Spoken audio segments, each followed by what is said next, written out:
আসলে সকল পুরুষও যেমন ভালো না, সকল মহিলাও তেমন ভালো না। পুরুষ নির্যাতন আইন হলে আজকে অবশ্যই যাচাই বাছাই করে তারপরে কিন্তু এই মামলা হতো।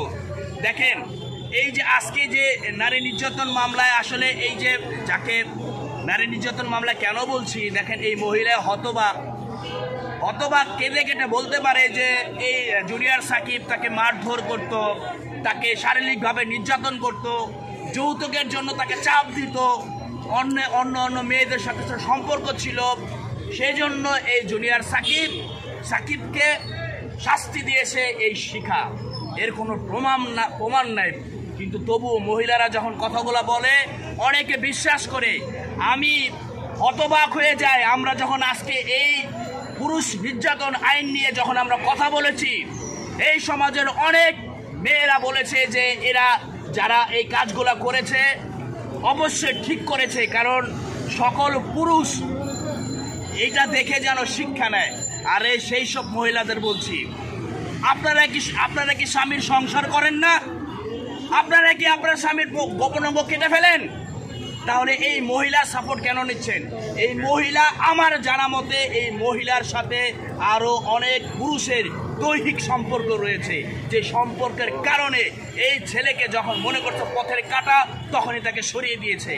আমি এর শাস্তি চাই, শুধু শাস্তি না, এর সাথে যারা জড়িত আছে সকলকে কাঠগড়ায় দাঁড়াতে হবে, কারণ আমরা রুখে দাঁড়িয়েছি। প্রয়োজনে আমরা রাস্তায় নেমেছি, রাস্তা ছাড়বো না।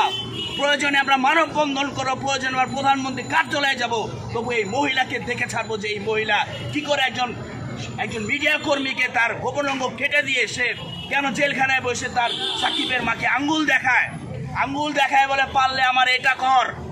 চিন্তা করছেন এই মহিলার পিছনে কারা রয়েছে? এই মহিলার অবৈধ সম্পদ রয়েছে। যে মহিলা কোনো কাজকর্ম করে না, তবুও ঢাকার শহরে তার দুইটা বাড়ি মানে কোটি টাকার মালিক, তার অর্থ কোথা থেকে আসে এটা অবশ্যই তদন্ত করে দেখতে হবে। পুলিশ বাহিনী যারা রয়েছে তাদের উদ্দেশ্যে আমি বলছি, আপনাদের কিন্তু অনেকে জানে যে আপনারা টাকা খেয়ে অনেক তথ্য গোপন করেন, টাকা খেয়ে আপনারা আসামিকে ছেড়ে দেন।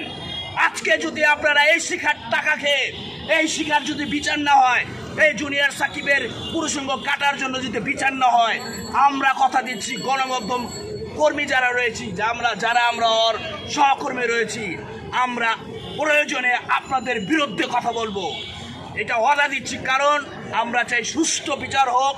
এবং প্রশাসন নিজেরা দেখেছেন সেই পুরুষাঙ্গ কেটে হাতে নিয়ে সেলফি তুলেছে।